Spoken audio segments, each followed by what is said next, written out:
नमस्कार दोस्तों। मैंने अब तक आपसे अपने जीवन के जो प्रमुख प्रसंग है, जो घटनाएं मेरे जीवन में घटी हैं, बचपन से लेकर जवानी तक, वो सभी मैं आपसे शेयर कर चुका हूं। दोस्तों, आज मैं जो सोशल मीडिया में मैं एक्टिव हुआ, उसकी जो शुरुआत हुई वो मैं आज आपसे शेयर करूंगा। दोस्तों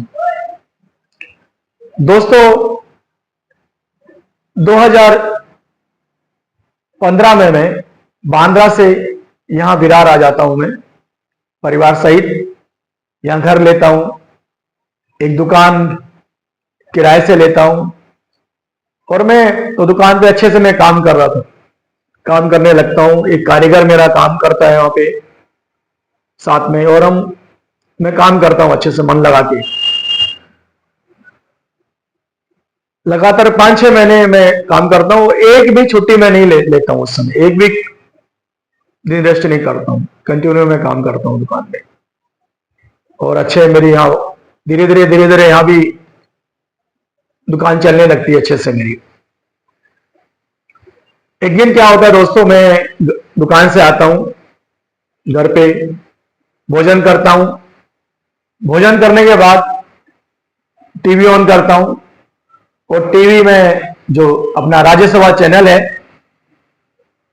वो ऑन करता हूं। मैं ज्यादातर मैं न्यूज ही देखता हूं। ज्यादातर जब से मैं मुंबई में आया, टीवी लिया, तो मैं ज्यादातर उस पर अपना जो शाम का समय प्राइम टाइम है पूरा मैं देखा करता था। बांद्रा में था, वहां भी मेरा जो घर और दुकान साथ ही में था मेरा, तो टीवी लगा के वहां भी मैं देखता था। शाम के सारे प्रोग्राम जो चैनल पे आते हैं, प्रमुख चैनल पे, IBN7 हो, इंडिया टीवी हो, आज तक हो, जो इनके प्राइम शो आते हैं वो सभी मैं देखा करता था। तो मैं टीवी के माध्यम से देश से जुड़ा हुआ था। मैं देश में जो भी घटनाएं घटती हैं, जो कुछ भी घटता है देश में, वो सभी से मुझे जानकारी थी टीवी न्यूज के माध्यम से। अन्ना हजारे का आंदोलन होता है, वो भी पूरा मैं उससे जुड़ा रहता हूं पूरे 10 दिन। तो फिर आता हूं दुकान से, मैं घर पे टीवी ऑन करता हूं, राज्यसभा चैनल। उस पर जो अपने अम्बेडकर साहब हैं, उनके जीवन पर आधारित एक मूवी आ रही थी, तो वो मैं मूवी देखता हूं मैं उनके। तो उसमें जो पहला प्रसंग होता है, उससे दृश्य होता है, वो पति पत्नी होते हैं। जैसे संविधान जो पास हो जाता है, उसमें वो एक सांत्वना, एकदम दोनों एकदम रिलैक्स में होते हैं, बातें करते रहते हैं पति पत्नी। और फिर अगला सीन आता है, तो उनका एक सर्वेंट होता है, वो एक लेटर लेके आता है नेहरू जी का, और कहता है कि नेहरू जी ने जो महिला कोड बिल है उसको पास करने से मना कर दिया है। तो नेहरू जी विचार करते हैं, चलो ठीक है, उन्होंने कर दिया, कोई बात नहीं, अब मैं अपने जो मेरा आगे का जो लक्ष्य है उसकी तरफ चलता हूं मैं। तो नेक्स्ट सीन आता है कि वो जो नागपुर में जो दीक्षा लेते हैं बौद्ध धर्म की, काफी लाखों लोग वहां रहते हैं, और वो शपथ लेते हैं कुछ। तो एक दो शपथ लेते हैं। पहली जो शपथ होती है कि हम जीवों पे करुणा करेंगे, नशा वगैरह नहीं करेंगे, ऐसी शपथ लेते हैं वो एक दो। उसके बाद फिर वो शपथ लेते हैं कि आज से हम लोग ब्रह्मा विष्णु महेश की पूजा नहीं करेंगे। दोस्तों, जब मैं ये शपथ सुनता हूं, ऐसा मैं आग बबूला हो जाता हूं, तिलमिला जाता हूं। इतना क्रोध मुझे आता है बाबा साहब के ऊपर, इतना, और मन ही मन बड़बड़ाता हूं मैं, आंखों में आंसू, गुस्सा, कि इनको ये शपथ लेने की क्या आवश्यकता थी, क्यों ली इन्होंने ऐसा। इतने लोगों को, अगर तुमको हिंदू धर्म से कोई भी शिकायत थी, कुछ भी उनको, तो स्वयं लेते। इतने इतने लोगों को क्यों आपने अलग किया हिंदू धर्म से। और हिंदू धर्म से अलग भी कर दिया, ठीक है, लेकिन ये शपथ क्यों लिया आपने कि हम ब्रह्मा विष्णु की पूजा नहीं करेंगे? दोस्तों, मैं तो विष्णु जी का, भगवान शिव का भक्त रहा हूं, भक्ति की है मैंने, बिना भगवान राम का नाम लिए मैं अन्न ग्रहण नहीं करता हूं।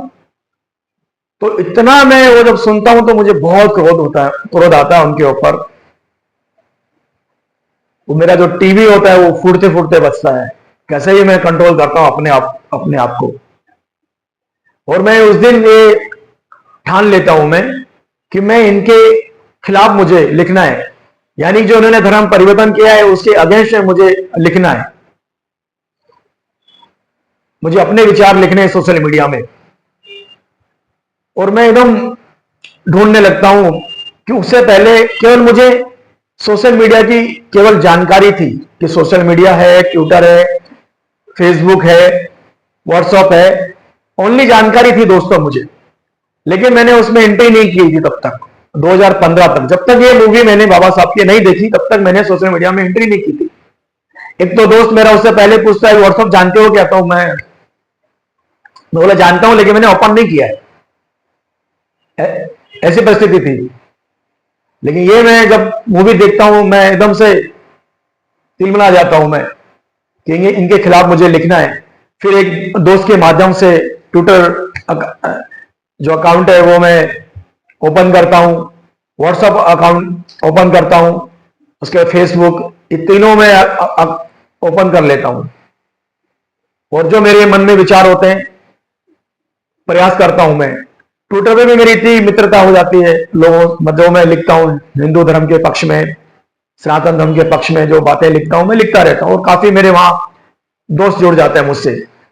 तो उन्हीं में से कोई एक व्यक्ति होते हैं जो फिर मैं बाबा साहब के ऊपर भी मैं थोड़ा बहुत लिखता हूं मैं।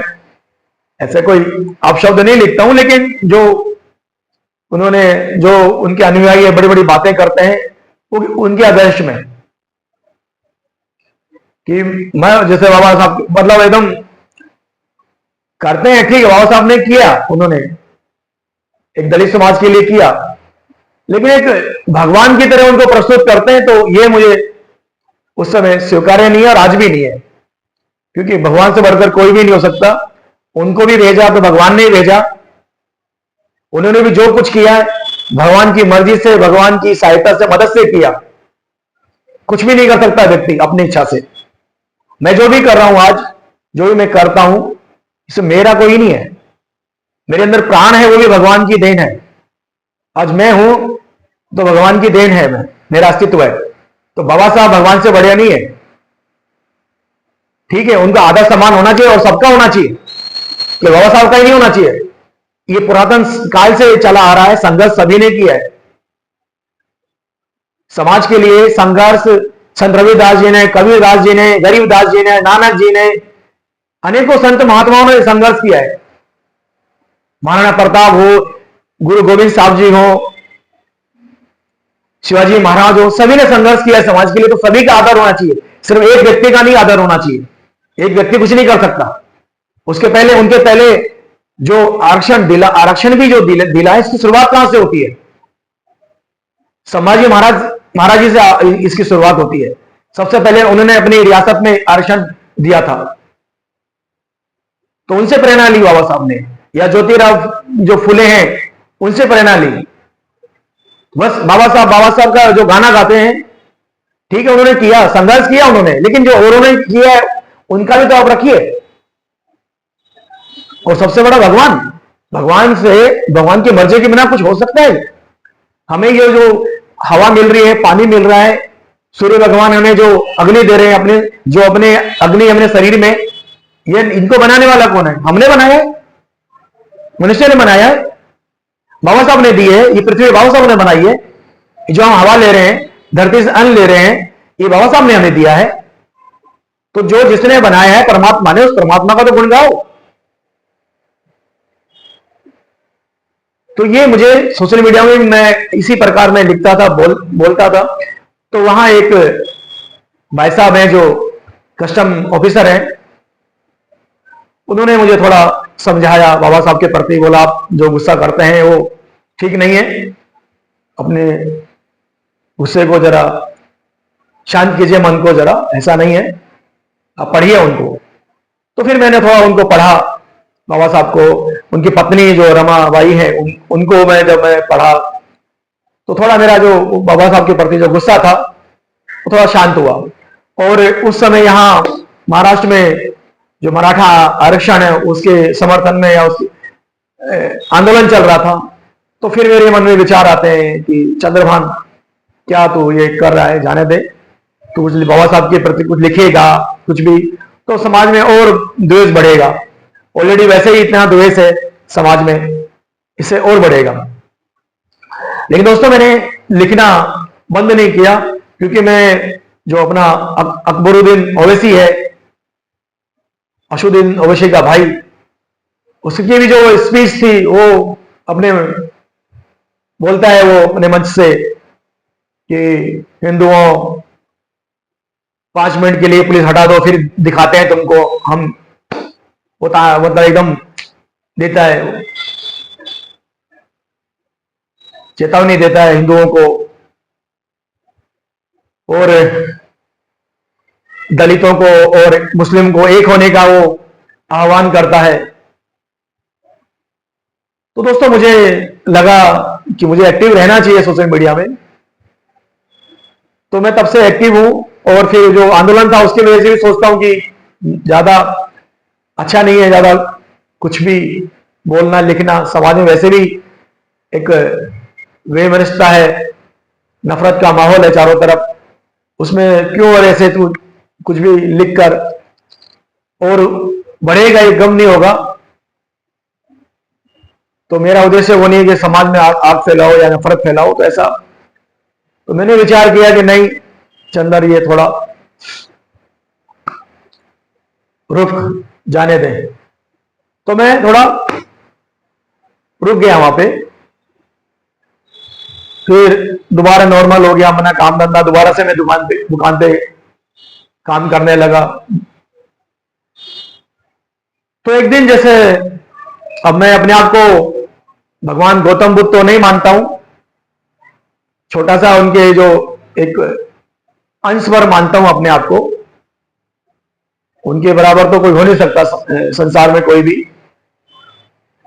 लेकिन ऐसे ही कुछ प्रेरणा मुझे हुई जैसे उनको होती है कि वो मर्द शरीर देखते हैं, गरीबी देखते हैं, एक बालक को देखते हैं, तो उनको भी हुई आत्मग्लानि हुई। और फिर उनको अपने आप को जो मनुष्य क्या है, जन्म क्यों लिया है मनुष्य ने, ये कुछ प्रश्न कुछ सवाल उठते हैं उनके मन में, और वो अपना जो गृहस्थ जो जीवन है वो त्याग देते हैं, सन्यासी बन जाते हैं। तो ऐसा ही कुछ मेरे जीवन में भी थोड़ा घटता है दोस्तों। तो मैं एक शाम का वक्त था और मैं काम करता रहता हूं दुकान में, तो वहां से एक बुजुर्ग अपने कांधे पे कुछ बोझा लेके पसार हो रहे थे। तो मेरे मन में उस समय सवाल उठता है कि चंदर तू यही बनने आया था क्या बंबई? तू तो बड़े बड़े सपने लेकर आया था बंबई कि कुछ बन जाएगा, एक्टर बन जाएगा, हीरो बन जाएगा या कुछ बन जाएगा, तो समाज में कुछ योगदान देगा, कुछ अच्छा करेगा। केवल शादी विवाह करके जीवन यापन करने के लिए तो तू नहीं आया था ना मुंबई। दोस्तों ये कुछ सवाल मेरे मन में उस समय उठते हैं। फिर जो मैं रोक देता हूं लिखना सोशल मीडिया पे, फिर से मैं विचार करता हूं नहीं चंदर तेरा सोशल मीडिया में एक्टिव रहना बहुत जरूरी है, क्योंकि उस समय माहौल भी था और माहौल है आज भी है। जो लोग कुछ लोग हिंदू को लड़ाना चाहते हैं, जो समाज